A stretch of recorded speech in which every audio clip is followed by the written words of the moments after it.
Que todo homem se rebaixe perante Ele. E que só Ele seja engrandecido neste lugar. Amém, igreja de Deus. Aplauda o Senhor por Deus.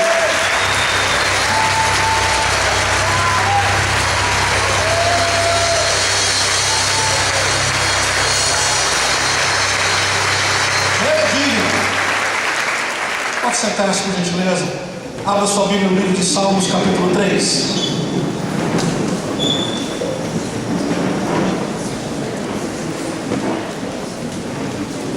Livro de Salmos, capítulo 3.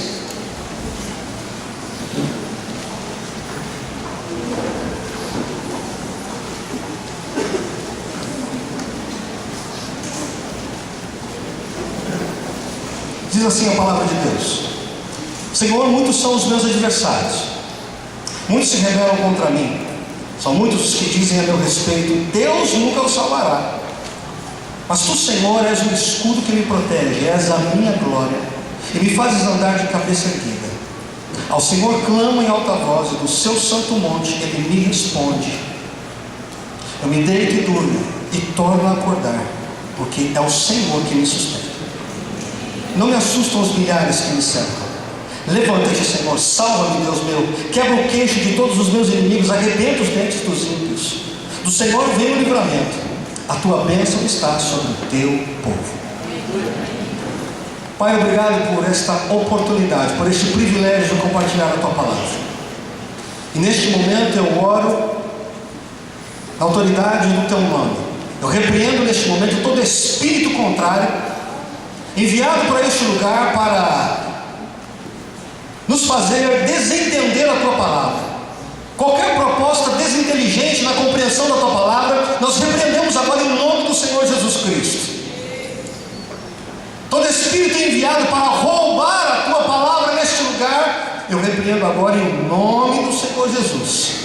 E que neste lugar haja corações abertos, livres, totalmente livres, para ouvir a tua palavra. Semente caindo em terra fértil, para frutificar. E eu peço a Ti, permita que enquanto a Tua palavra estiver sendo ministrada, liberada sobre nós, o Senhor estenda as Tuas mãos com sinais e prodígios neste lugar, em nome do Teu Filho amado Jesus. Amém. Amém? Amém. O Senhor quer falar conosco esta noite. Você não tem dúvida disso, né? Não? Amém.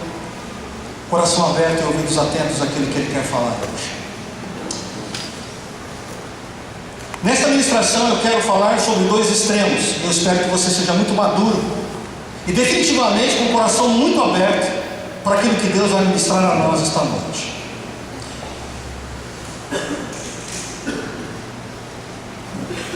O texto que nós lemos no capítulo 3 de Salmos faz parte de um momento da vida do rei Davi.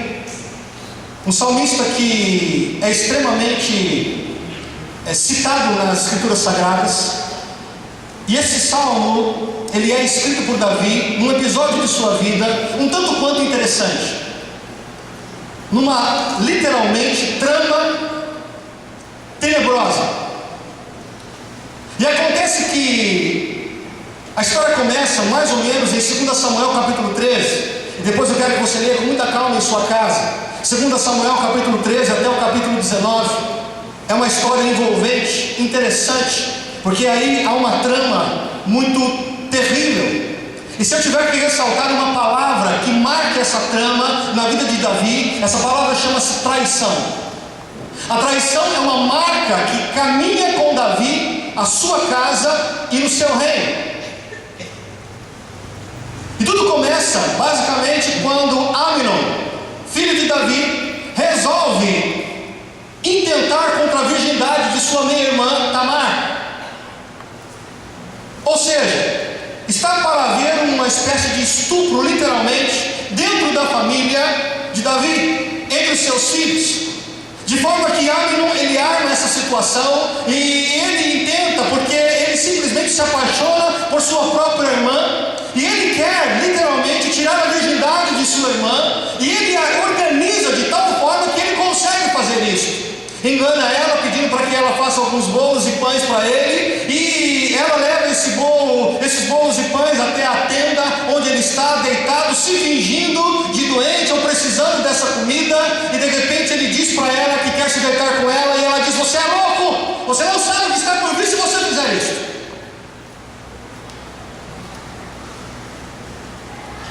Mas ele tenta, violenta a sua própria irmã, a estupra ali dentro da tenda, e depois que acaba o ato sexual, ele expulsa a sua irmã como uma mulher qualquer, e ela sai chorando pelo meio do caminho, desesperada, chorando alto, até que Absalão, outro filho de Davi, encontra a sua irmã nesse estado de desespero, e ele se dá conta do que está acontecendo. E a Bíblia diz que não exatamente nesse momento, Absalão, irmão de Tamar, irmão de Amnon também, ele não faz nada inicialmente, mas a Bíblia diz que o ódio começa a crescer em seu coração. Passado algum tempo, em torno de 2 anos, ele aguarda friamente o tempo ideal, e ele organiza uma armadilha para o seu irmão Amnon, de forma que o seu irmão é morto. Ele consegue matar o seu irmão Amnon, vingando o atentado contra a sua irmã. E quando isso acontece, ele foge, porque ele sabe que a situação fica negra. Davi fica desesperado com o que está acontecendo. Davi fica louco da vida pela morte do filho que tem, Amnon, e Absalão, ele sabe que a coisa ficou delicada, ele foge e fica por anos sem ver o seu pai, sem voltar à sua terra. Até que por fim, depois de um determinado tempo, quando tudo já está arrefecido, Davi começa a ter saudades de Absalão. É pai. Começa a ter saudades desse homem, agora homem, mas assassino, porém esse é o filho. E Absalão, também fazendo uma trama, uma jogada, ele consegue voltar para ver o seu pai, e existe mais uma trama entre uma mulher que intenta contra a vida de Davi, para fazer com que Absalão chegue até a presença de Davi. Quanta trama, quanta dificuldade, quanta enganação. Leia lá com calma em sua casa. E de repente, Absalão chega à presença do rei, ou melhor, até a cidade, porque o rei diz assim: venha ele aqui, mas ele vai ficar na casa dele, porque eu não quero vê-lo. E 2 anos ele fica sem ver o rei, e então a trama acontece até que Absalão, depois de tudo, depois de que a poeira baixou, ele consegue se aproximar do rei, e parece que tudo fica normal. Mas aí começa uma outra situação complicada. Absalão de repente resolve tomar o trono do próprio pai, e organiza uma armadilha e começa uma trama de traição contra o próprio pai. E a Bíblia diz que por 4 anos Absalão ficava na porta da entrada da cidade, e todas as pessoas que vinham de outros lugares para falar com o rei, ele entrava no meio e se aproximava: pode falar comigo. E assim ele começou a aliciar muitos, e isso por 4 anos. E houve um momento em que, enganando seu pai, ele disse assim: ô pai, permita-me ir a determinada cidade, que eu preciso pagar um voto. O senhor lembra quando eu estava longe assim? Eu fiz um voto com Deus, e eu preciso pagar esse voto. E o pai dele, sendo enganado, não sabendo de nada, é Davi: pode ir, não tem problema. E ele sai então pelas cidades e começa a gritar, dizendo a todos os líderes da cidade: é o seguinte, quando a trombeta tocar, gritem, Absalão agora é o rei da cidade, de todo o reino. E assim se sucedeu. E quando isso acontece, isso chega aos ouvidos de Davi, e Davi fica numa sinuca de bico, porque ele não sabe o que vai fazer agora. Vou contra o meu filho? O que acontece se eu for contra ele? Estou indo contra o meu filho ou estou indo contra um adversário? Davi então, ele reage se defendendo, ele foge da cidade, abre mão do seu reino e começa a ir morar nas montanhas. Diz a Bíblia que ele abandona tudo, coloca uma roupa escura, cobre a sua cabeça e vai morar em cavernas.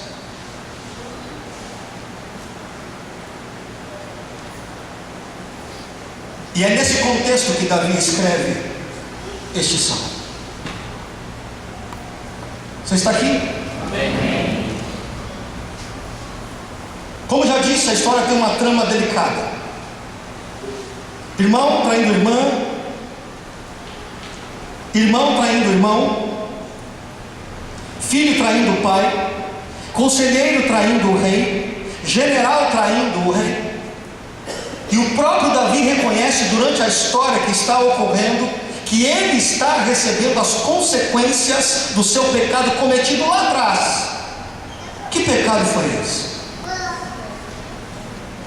Foi quando ele resolveu tomar Batseba do seu fidelíssimo general Urias.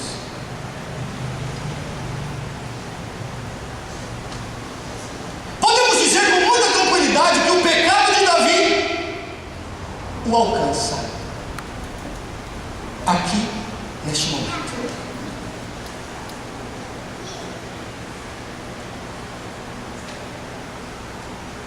É impressionante como na atualidade a traição tem se tornado um pecado comum. Quando você liga no televisor, em alguns programas, é muito comum, e é notícia de primeira página, quando fulano traiu ciclano. O que movimenta hoje, o que faz dinheiro na mídia, é a notícia de quem traiu quem deixou quem ficou com quem. Traição, muito embora se fala isso com uma tranquilidade muito grande, as pessoas perderam a noção do perigo que é lidar com isso.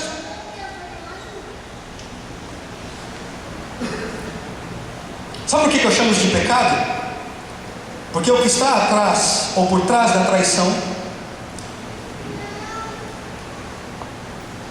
são decisões e comportamentos contrários ao que Deus espera de nós.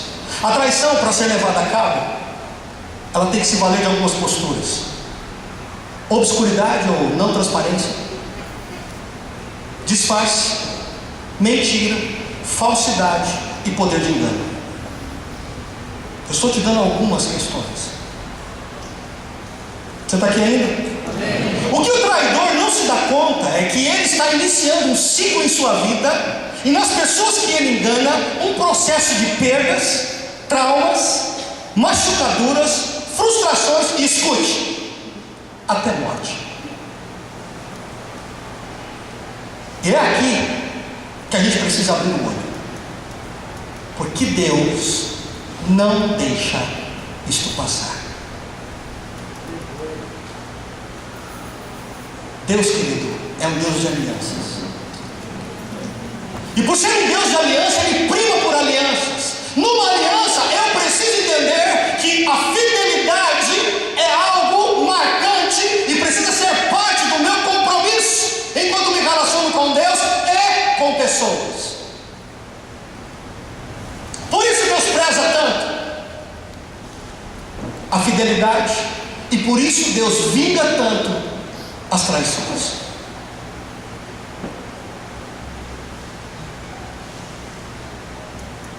Portanto, traição é pecado. Segundo, o motivo por que Deus vinga as traições é geralmente porque aquele que está traindo, ele já não valoriza a pessoa com quem ele está.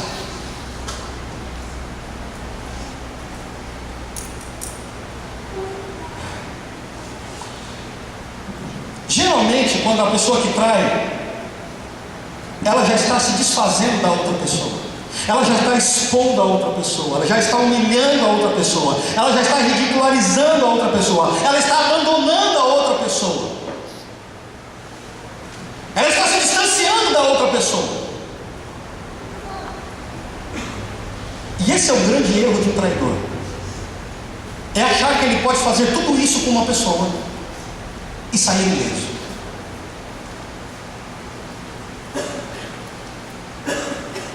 Você se lembra quando a palavra de Deus diz que Deus dizendo: minha é a vingança?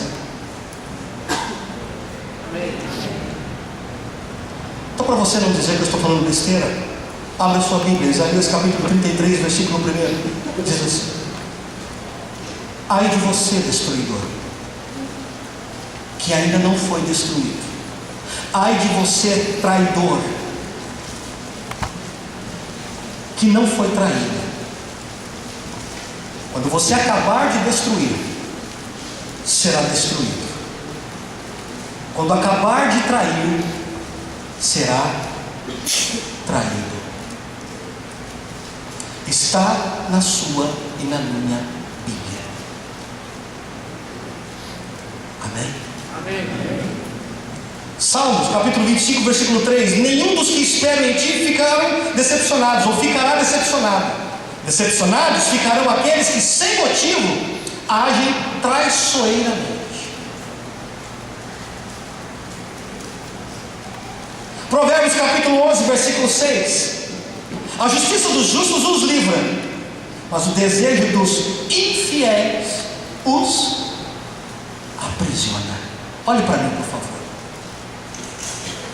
Geralmente, quem está nessa vida de traição, quem na verdade vive nessa obscuridade, escondida vida de traição, não se dá conta, porque algumas vezes parece que está experimentando uma coisinha gostosa, está experimentando aquele medinho, está experimentando aquela coisinha que dá parece que é uma vida diferente. Mas eu preciso dizer para você que perante a Bíblia, esse medinho que você sente, essa adrenalina gostosa que você diz que é boa, nada mais é do que se chama prisão.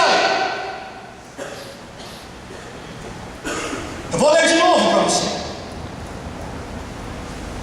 A justiça dos justos os livra, mas o desejo dos infiéis os aprisiona.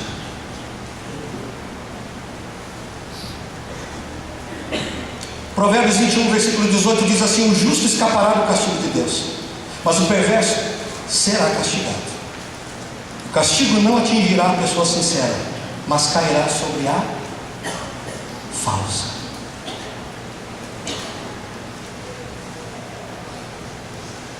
Na minha caminhada cristã e ministerial, eu não conheço ninguém que tenha traído em algum nível de sua vida, que tenha saído ileso, bonitinho, redondinho da sua vida. O que eu estou tentando dizer aqui é que toda traição ela cobra o seu preço a seu tempo.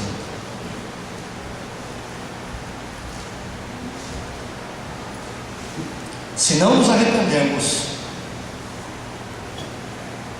se não houver reconhecimento e arrependimento, não há nada de bom que nos espera. E algumas vezes o final deste caminho, escute, igreja, é a própria morte.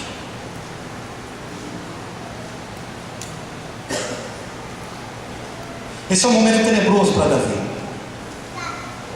Um homem chamado segundo o coração de Deus, amava e adorava a Deus, começa a ter uma luta quase que impensável, ou no mínimo inconcebível.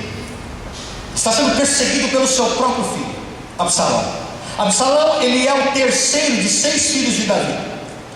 Diz a Bíblia que é um jovem muito belo, em todos os sentidos, porte físico, de feição. Seus cabelos também era algo que chamava a atenção.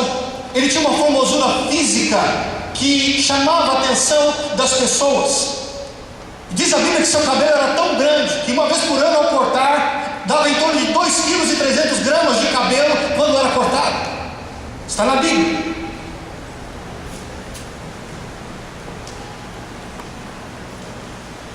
O rei segundo o coração de Deus, perseguido pelo seu próprio filho, filho de Davi, filho do rei, príncipe, perseguindo o rei, o próprio pai. Davi está colhendo o fruto do seu pecado lá atrás.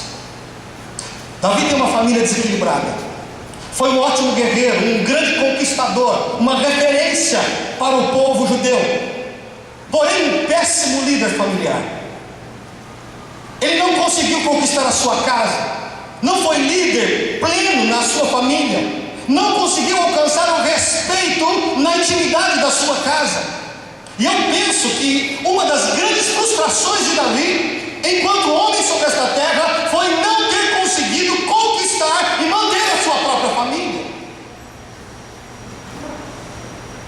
Por isso eu continuo dizendo, creio nisso, reafirmo afirmo aqui novamente, qualquer conquista que tenhamos nesta terra, meu querido, não compensa a perda da família.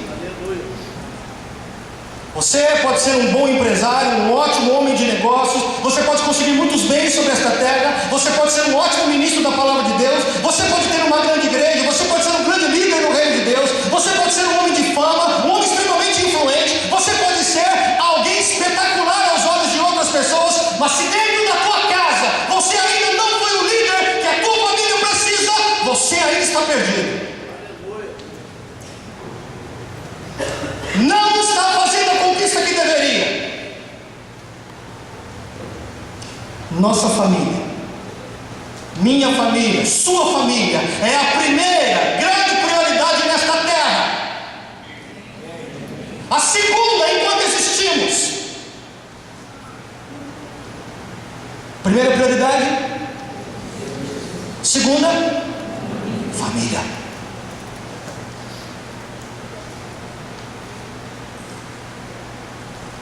Se você não alcançou tudo o que queria dentro da tua casa, mas tem a tua família perto de você, tem tudo. Tem tudo.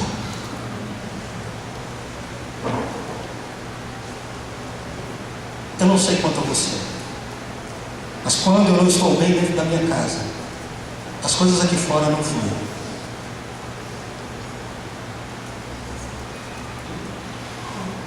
Portanto, a vida de Davi nos ensina algo hoje.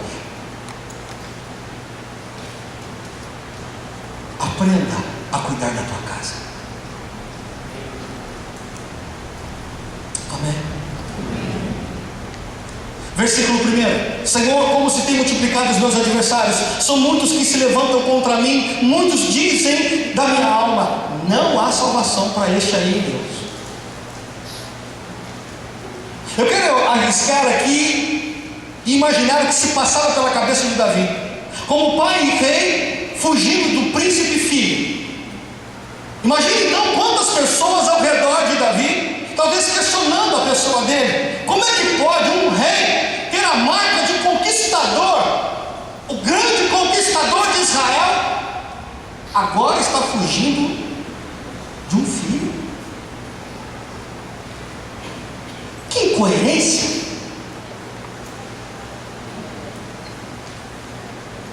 Ele não consegue dominar o próprio filho.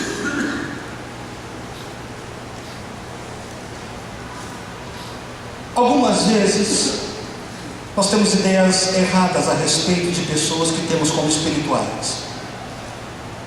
Não é verdade? Pessoas da qual nós confiamos como filhos de Deus, e até mesmo de nós. Nós achamos que determinadas pessoas, ou mesmo nós, estamos livres de situações como essa que Davi passou. Pensamos que não podemos ou jamais vamos cair ou passar por determinada situação. Por que nós pensamos assim? A resposta é porque, de alguma forma, a gente se acha muito espiritual, mais do que esse que caiu. O problema desse pensamento é achar que outros podem e caem, mas eu jamais cairei nisso daí. É impossível eu cair nessa situação. E é engraçado que esse pensamento ele ganha força quando nós ouvimos aqui e acolá: olha, fulano caiu na fé, rapaz. Olha, fulano não está mais na presença de Deus. Olha, fulano abriu mão, está no mundo agora. E parece que a gente enche lá no fundo do nosso ego meio inflado, né? Que fala assim: eu ainda estou firme, estou aqui, Senhor. Está vendo? O cara lá, agora aí, caiu e eu estou aqui, Senhor.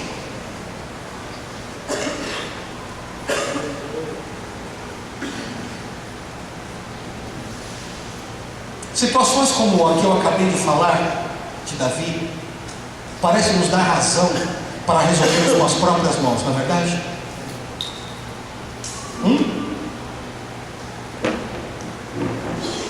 Mas a Bíblia diz que aquele que serve a Deus precisa agir, caminhar conforme os mandamentos de Deus, porque Deus disse: minha é a vingança.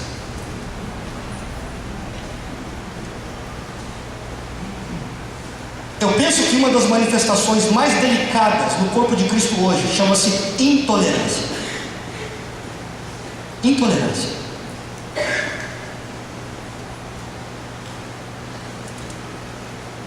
Intolerância não significa eu passar a mão na cabeça do pecado, não é nada disso. Eu estou falando da pessoa em si.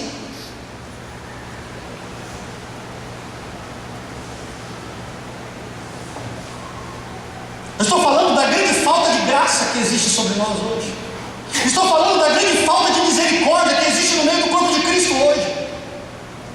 Porque quando alguns filhos de Deus caem, ao invés de nós orarmos e chorarmos por essas vidas e buscarmos esses corações, parece que lá dentro a gente se alegra.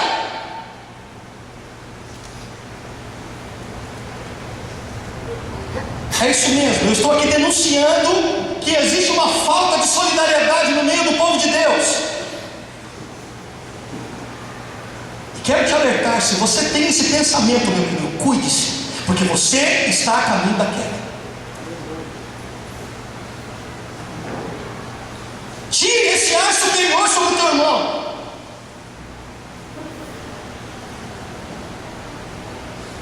Assim como Davi caiu, o homem segundo o coração de Deus, eu e você somos passíveis de cair também.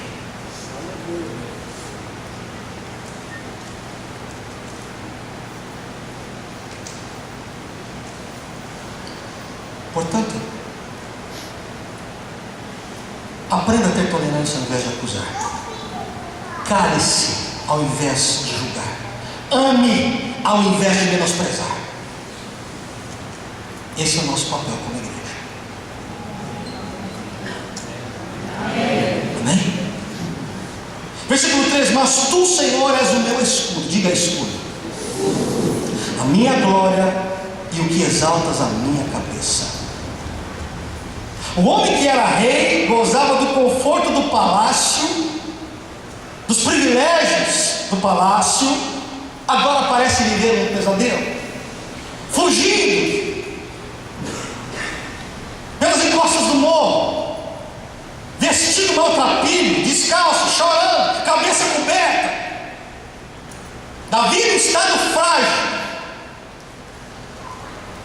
Por um momento sabia que podia perder tudo se confrontasse o seu filho, mas ele foi um homem sábio. Ele sabia que aquele momento era momento de recuar. A melhor maneira de começar a vencer aquela luta era recuando um pouco. Apesar de todo o choro, de toda a humilhação, esse é o momento que Davi ele não se deixa levar nem pelas acusações e nem pela quantidade de inimigos que cresce contra ele. Davi ele toma uma decisão: eu não vou me deixar levar pelas circunstâncias, porque a Bíblia diz, conforme ele escreveu, estou olhando para Deus, é Deus que levanta a minha cabeça. O interessante é que ele diz o seguinte: Deus é o meu escudo, mas tu, Senhor, és o meu escudo. Escuta aqui, querido, ninguém talvez escrevesse tão bem o significado de um escudo sobre a vida como Davi. Por quê? Porque ele foi um grande guerreiro.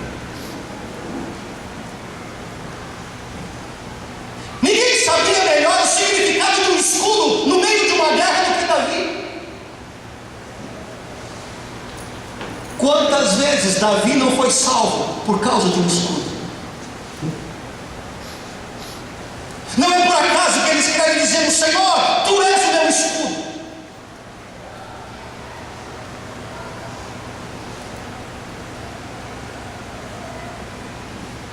Falando do ponto de vista, caso você aqui hoje se sinta como Davi, talvez passando por terríveis adversidades, e talvez se deixando levar pelos problemas, deixe-me te dizer uma coisa: nós não existimos nesta terra com o propósito da vida nos levar. Da vida fazer o que bem quer de nós. Deus me criou e te criou para que você escrevesse a sua história na direção dele. Não é deixa a vida me levar, a vida leva eu. Sou eu quem defino a minha vida em Deus. Deus me criou e te criou como vencedor, meu querido. Deus, através da sua palavra, nos dá a escolha de que tipo de vida eu quero ter. E qualquer homem, no bom senso, qualquer homem com sã juízo, saberá escolher. Eis que eu coloco diante de vós a bênção e a maldição. E eu sugiro, diz o Senhor, Deuteronômio capítulo 30, versículos de 15 a 20. Escolhe, pois, hoje a bênção.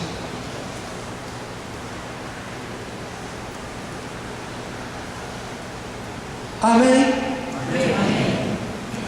Para se ter uma vida vitoriosa, eu preciso entender que há batalhas diárias a serem vencidas. E algumas estratégias de guerra, quando se trata de vencer,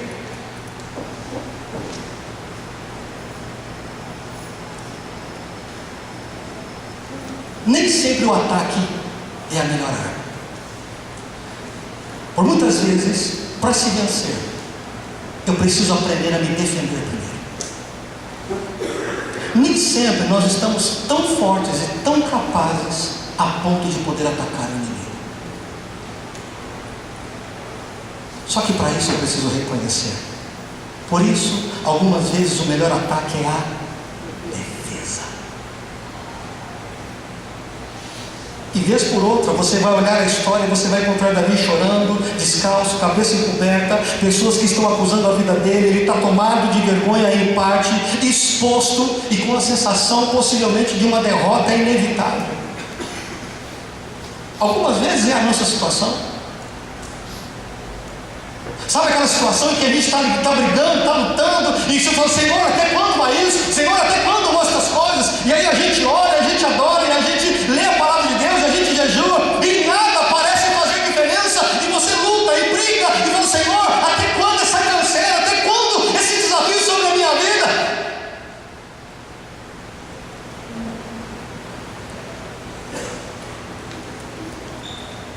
Quando tudo parece calmo demais, quieto demais, precisando de uma intervenção, e Deus parece estar quieto, significa que é hora de defesa.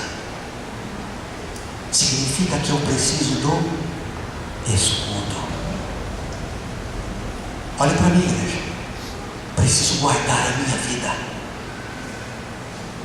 Se eu não consigo atacar, eu não consigo ver resultado, eu preciso guardar a minha vida enquanto nada acontece.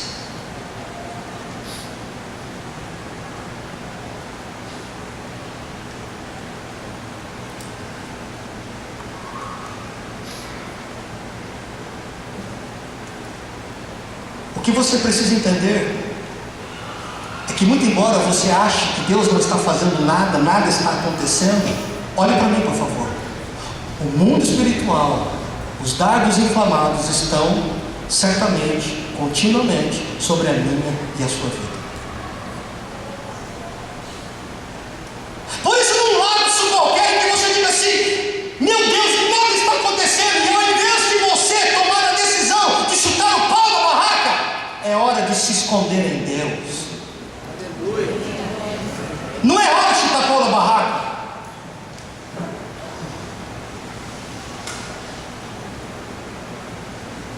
Você tem decisões para tomar. Bênção ou maldição? Escolhe, pois, a bênção. E a bênção diz que em dias desse tipo eu preciso fazer de Deus o meu escudo. Porque uma pequena vacilada que eu der, o dardo me alcança.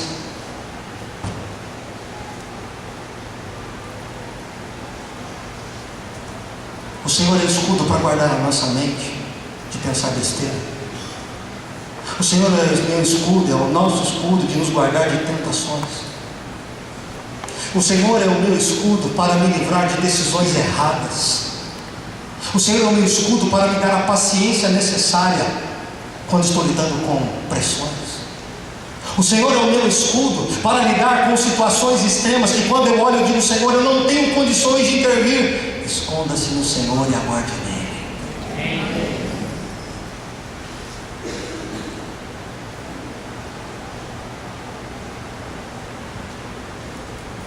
O que significa? Eu fiquei me perguntando o que significa olhar ou fazer de Deus aqui o escudo.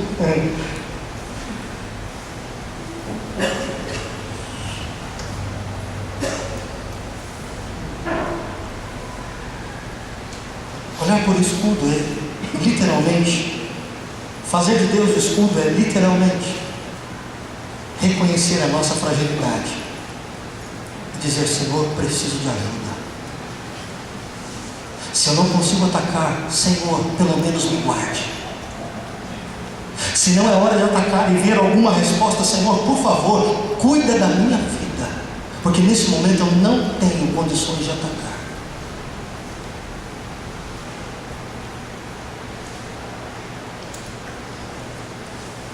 E todas as vezes que nessa fragilidade eu me coloco em Deus, o sobrenatural acontece.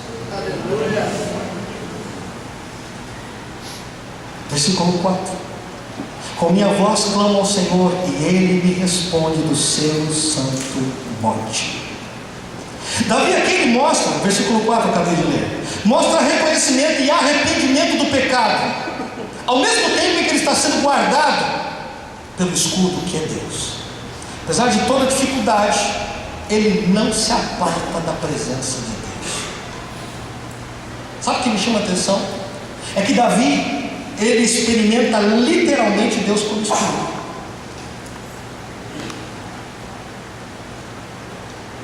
Porque um dos indicadores disso é que ele não abre mão de falar com Deus, de buscar Deus, em hipótese alguma. Ele está tão entregue ao Senhor que num determinado ponto da história que eu compartilhei com você, ele diz o seguinte: Senhor, faça o Senhor comigo o que Ele quiser.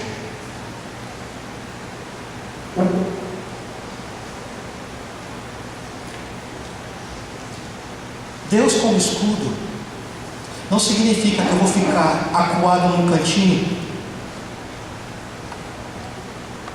Senhor, pelo amor de Deus, pelo amor de Deus, Senhor, pelo amor de Deus, manda eu, Senhor, pelo amor de Deus.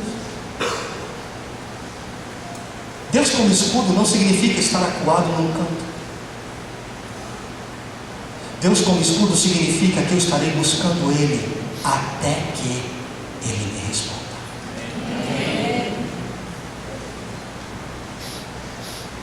Você está aqui ainda?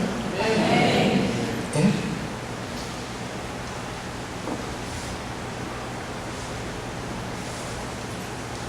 A ideia da comunhão aqui era muito forte.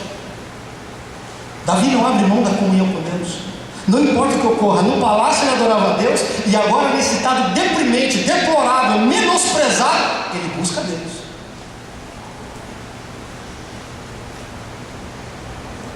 Deixa eu te dizer uma coisa: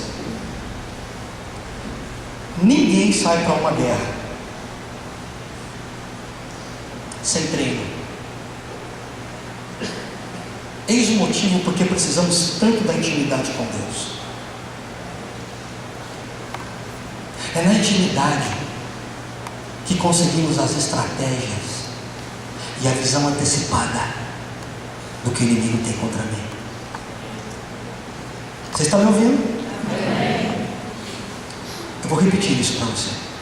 É na intimidade com Deus que eu tenho a minha visão aberta, antecipada sobre o inimigo contra a minha vida.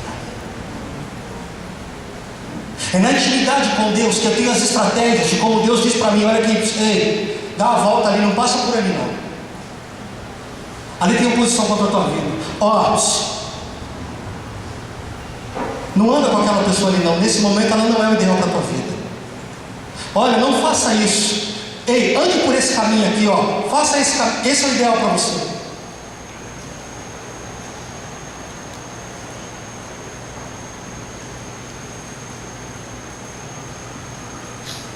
Eu já lhe disse isso, é oportuno te dizer, repetir, enfatizar aqui. Como é que eu consigo isso? Na intimidade. Está na luta, meu querido, precisa de intimidade. Está na adversidade, você precisa de intimidade. Está sofrendo tentação, existe oposição sobre a tua vida, você precisa de intimidade com Deus. Precisa buscar o Senhor. Nós cristãos precisamos, na verdade, sair dessa vidinha, me perdoe o termo, medíocre de oração, onde a nossa vida de comunhão, ela se baseia basicamente em: vou orar pela comida, ao Senhor fazer uma oraçãozinha Vamos orar aqui para dormir. Meu Deus, meu amado irmão, igreja de Cristo, isso precisa ser superado em nossa vida.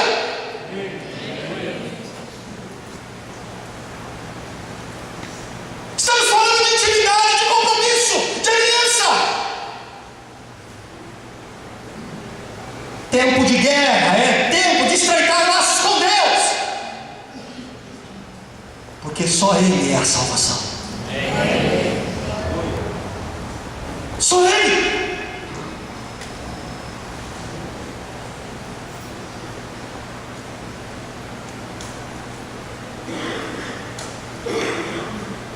Tua vitória na guerra, muitas vezes, dependerá de como você estabelece um escudo sobre a tua vida. Eu vejo muita gente dizer assim: eu não aguento mais, não dá mais para mim, Jesus não vai mais para mim, agora já foi, acabou com a força, irmão, não aguenta mais, fica atrás do escudo, mas não sai de lá, até Deus se movimentar a teu favor. Não sai de lá.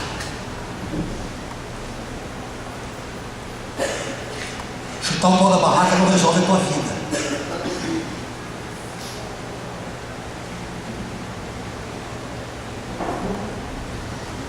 Amém. Tempos de guerra são tempos de orações intensas. É tempo de ficar atrás do escudo. Versículo 5 e 6 ele diz: eu me deito e durmo, acordo porque o Senhor me sustenta, não terei medo de 10 milhares de pessoas que se puserem contra mim ao meu redor. Davi estava vencendo inicialmente a guerra de maneira sábia, prudente. Não era hora de ataque. Ele havia perdido tudo, perdeu o trono, perdeu o conforto do palácio, perdeu em parte a segurança, perdeu a reputação. No momento era rei, no outro momento andarilho pelas montanhas.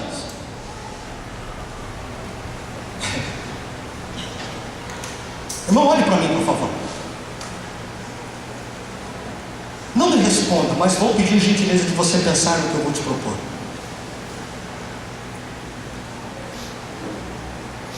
Se tudo que você tem vivido hoje, tudo, conforto da tua casa, do teu carro,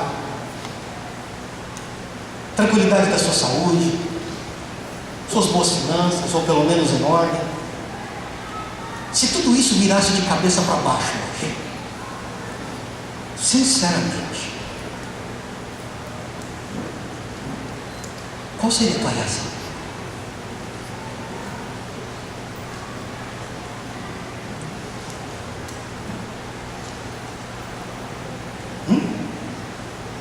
Se tudo lhe fosse tirado,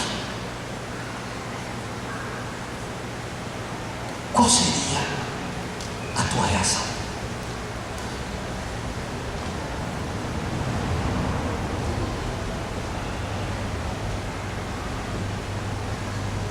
Eu vou responder qual foi a reação de Davi.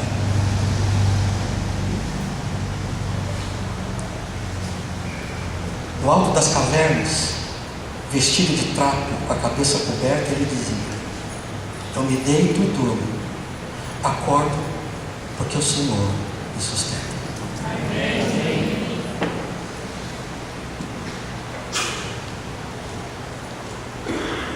Está aqui ainda?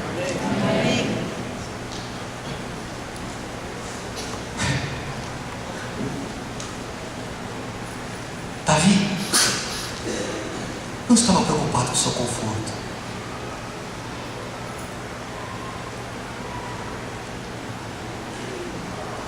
Ele simplesmente reconhecia que o fato de poder deitar, dormir, com a cabeça na pedra, e poder levantar no outro dia e dizer: estou vivo, é o Senhor que está comigo.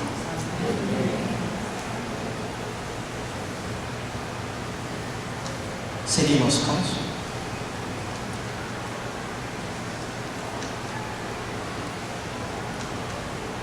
Seria?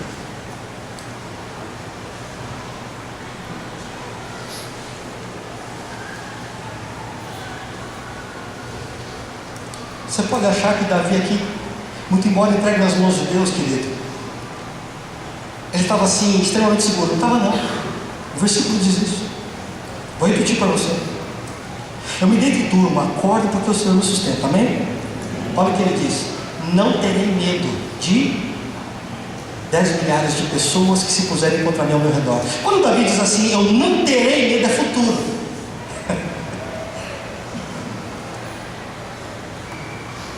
Que ser humano não tem medo, né?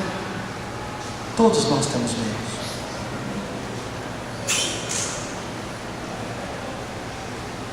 Se eu tivesse que melhorar a frase de Davi, diria o seguinte: Senhor, eu estou com muito medo, mas eu sei que se o Senhor estiver comigo, eu vou enfrentar todos eles. Todos eles.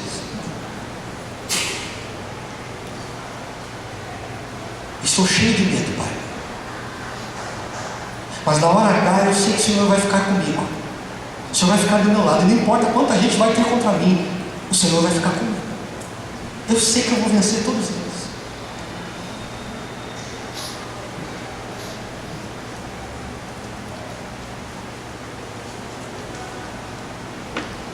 Quem nunca teve receio o suficiente para desistir de algo?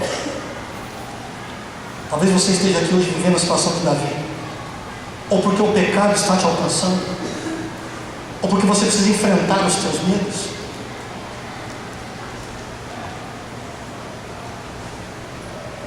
A palavra de Deus para você é: reaja. Reaja. Apesar do medo, e apesar de você saber do pecado que cometeu, das falhas que estão te acompanhando por causa do teu pecado, diz a palavra de Deus: arrependa-se e reaja, porque Deus quer mudar a tua história.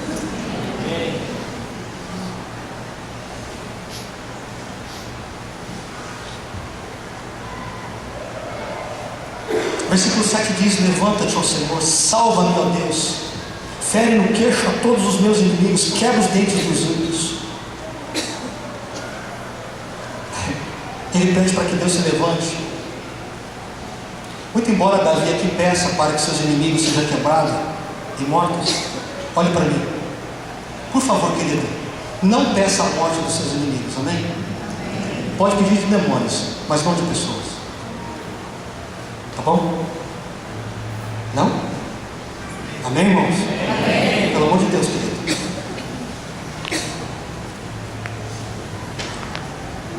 O contexto de Davi é diferente do nosso hoje.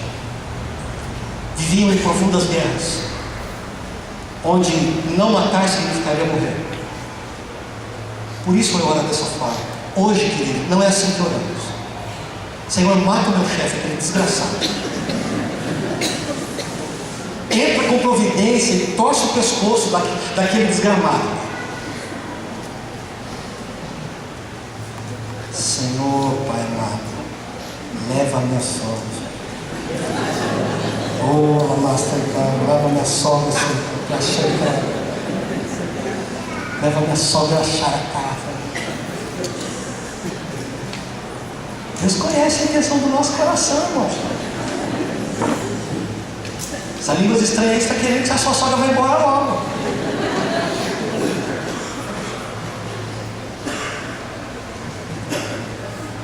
A Bíblia nos ensina que nós devemos abençoar até mesmo os nossos inimigos. Vou repetir. Diz o Senhor: minha é. Já com Deus, querido. Ele é justo, muito mais do que eu e você. Amém? Amém? Amém? Amém. Levanta-te, ó Senhor, e salva-me dos meus inimigos. Isso você pode orar. Senhor, levanta-te em meu favor. Deixa eu te dizer uma coisa, e quero que você se alegre com isso.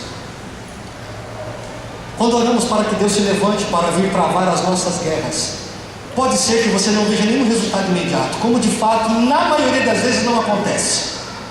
Mas uma coisa é certa: se você chamar Deus para guerrear as suas batalhas, batalhas que o Senhor mesmo estará à frente, uma coisa é certa: você sairá vitorioso. Amém. Porque você está lhe dando nada mais, nada menos do que o Senhor dos Exércitos. Amém? Amém? Diga para a pessoa que está no seu lado e diz assim: meu irmão, que o Senhor dos Exércitos esteja com você.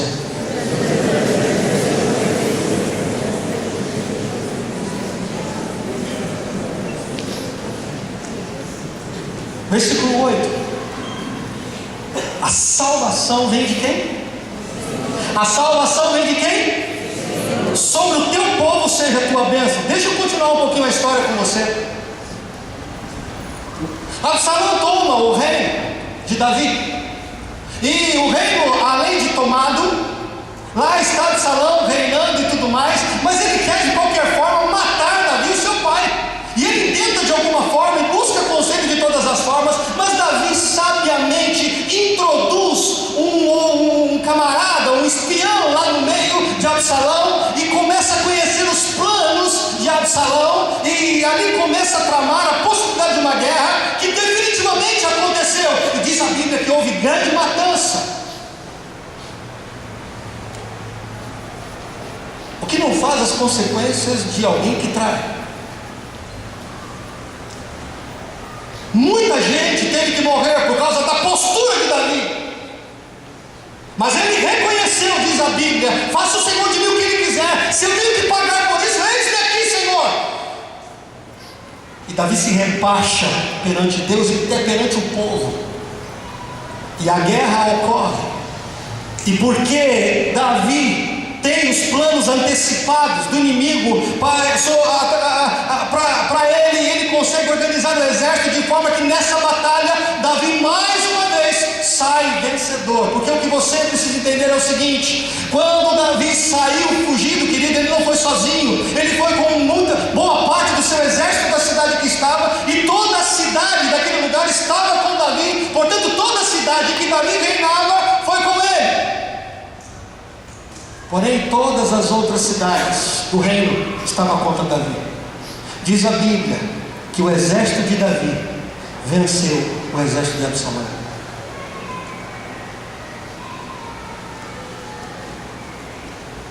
Para terminar,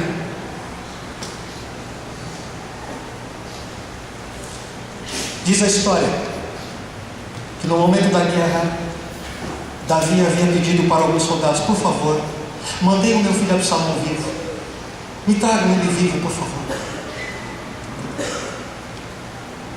Mas o que dá a entender é que seus soldados estão tão tomados de ódio pelo que Absalão fez com Davi, que alguns dos líderes generais de Davi encontram Absalão com seus cabelos grudados no galho de uma árvore, ao passar com o seu cavalo por ali, com o seu jumento, diz a Bíblia. Ele ficou preso, Absalão tinha muito cabelo, ficou preso nos galhos de uma árvore.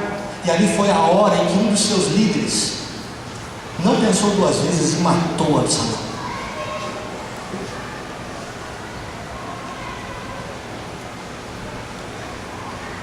E vem a notícia para Davi: Davi, vencemos a guerra, Absalão está morto.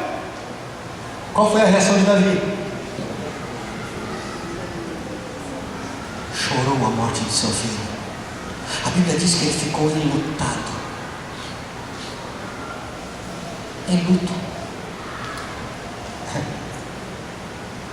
E aí?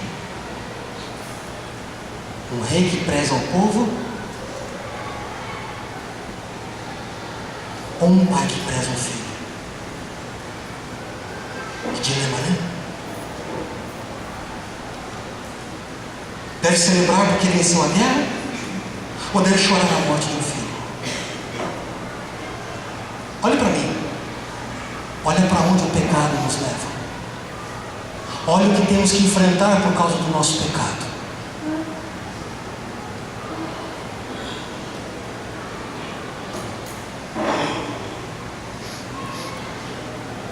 E todo Israel ficou sabendo que Davi chorou, chorava. E aquilo foi uma humilhação para os soldados de Davi. Até que um general teve a iniciativa de se achegar ao rei Davi e falou assim: Davi, eu quero falar com você. Você está humilhando os soldados que venceram a batalha por você, homens fidelíssimos.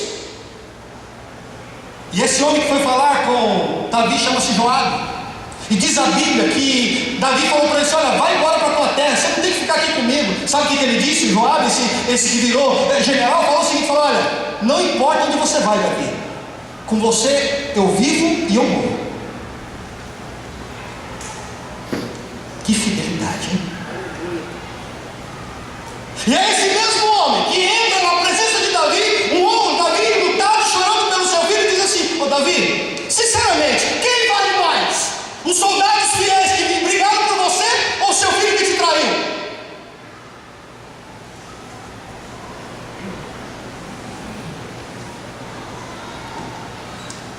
Tudo indica que Davi permitiu cair a ficha.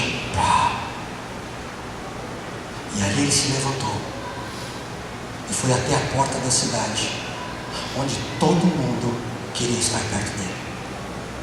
O nosso rei, ele está de volta. Nosso rei está de volta.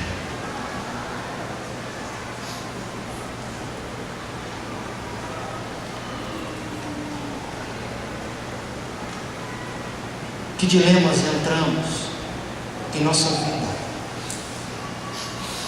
quando estabelecemos a traição como forma de vida?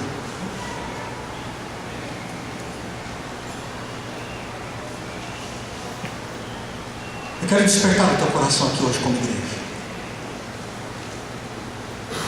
sobre a traição no teu casamento, sobre a traição com seus filhos, jovens, sobre a traição com seus pais, sobre a traição no seu trabalho, sobre a traição com as suas finanças, sobre a traição com seus amigos, com seus líderes, chefes, pastores, seja lá quem for.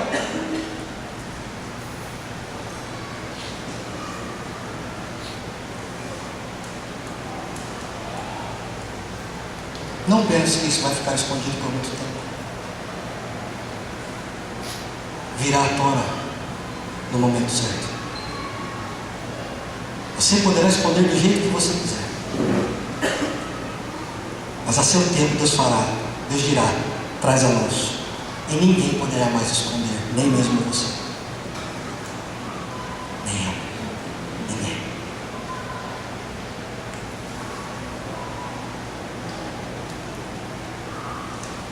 Algumas vezes estamos sofrendo, não é porque o diabo está nos atacando, é porque eu plantei isto. Nós plantamos isto. Mas como você viu com este homem, um homem segundo o coração de Deus, que caiu e mais uma vez se arrependeu, dizendo: Senhor, eis-me aqui, faça de mim o que quiseres.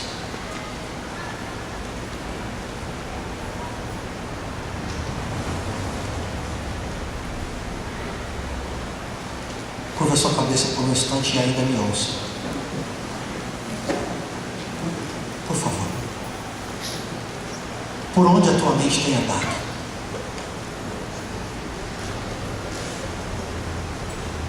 Com quem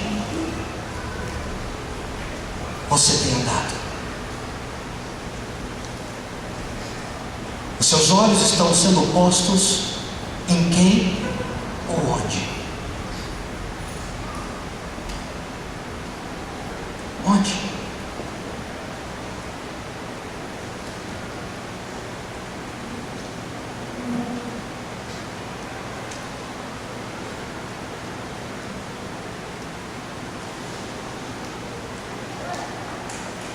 A libertação para acontecer aqui esta noite.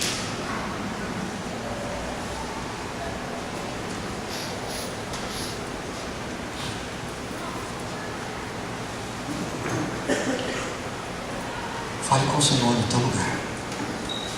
Não olhe para mim agora nesse momento, por favor.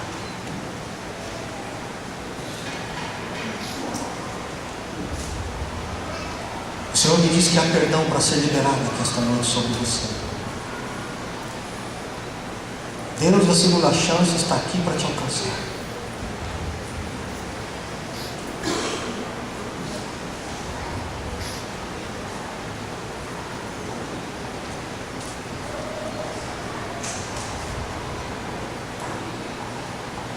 Pare de viver essa adrenalina que você chama de gostosa, mas que na verdade é o início de uma prisão. Não saia daqui enganado.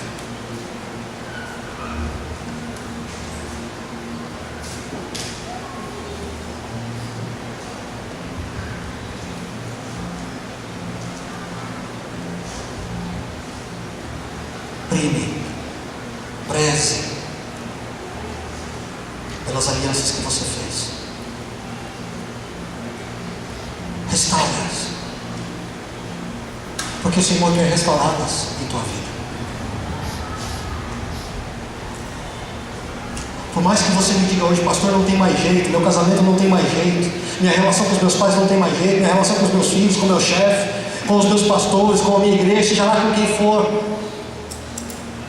então não é hora de chutar o balde, é hora de ficar atrás do escudo.